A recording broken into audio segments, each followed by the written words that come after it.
What we do know is the virus is primarily spread between people during close contact, most often via small droplets produced by coughing, sneezing, and talking. So coughing has become a major no-no, hasn't it, Ant? Oh no, I used to. This is my favorite COVID joke. I used to cough to hide my farts. Now I fart to hide my coughs.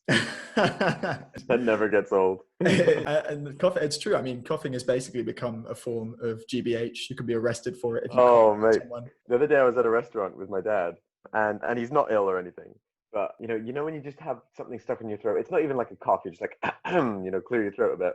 Yeah. He did this, and it was just awkward in his throat.